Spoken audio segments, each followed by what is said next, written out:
Tilang magiging kabaliktaran ang mangyayari sa pagtutugis ni Miguelito kala Tanggol sapagkat sa araw na iyon ang siyang paglabas sa kinakatakutan ng mga gerero. Naniniwala naman itong si Ben na tutuparin ni Miguelito ang kanilang napagkasunduan. Ngunit kapahamakan ang naghihintay ni Ben sa kanilang tahanan. Gustong balikan kagad ni Tanggol itong si Rigor dahil gusto niya itong singilin. Samantala sa kabilang banda, naniniwala naman itong si Ben na may makukuha siya mula kay Miguelito kapag ituro niya sila Tanggol. Ngunit imbis pera ang ibibigay ni Miguelito dito kay Ben ay ginawa nila itong bihag. Sinugod naman nila ni Marites at ni Tinding itong si Rigor. Galit na galit itong si Tinding na sinumbatan si Rigor dahil umano sa ginawa nito kay Santino. Ngunit hindi naman maamin ni Rigor na siya ang aksidenteng nakarilba sa kanyang anak. Bagkus ibinalik niya kay Marites ang sisi. Ataranta na ang mga gerero.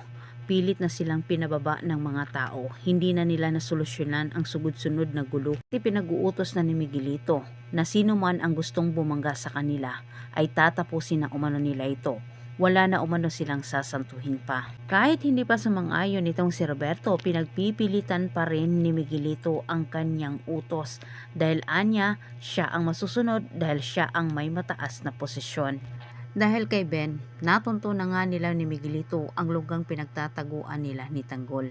Tinitiyak ni Miguelito na hindi na makakatakas ang grupo ni Tanggol kahit halos lahat ng mga parak sa buong Maynila kanyang isinama pagtugis kay Tanggol. Ngunit ilang hindi si Tanggol ang huhulihin ng mga kasamang parak ni Miguelito, bagkus siya.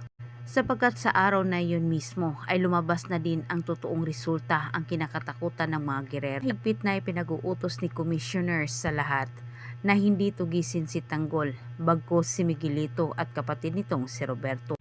At nagkataon naman na nakarating din kay Medina ang pagsalakay ng mga gerero sa lunggang pinagtataguan nila ni Tanggol. Kaya't kumilos din itong si Medina para harangan ang masamang ginagawa ni Roberto at Miguelito kay Tanggol.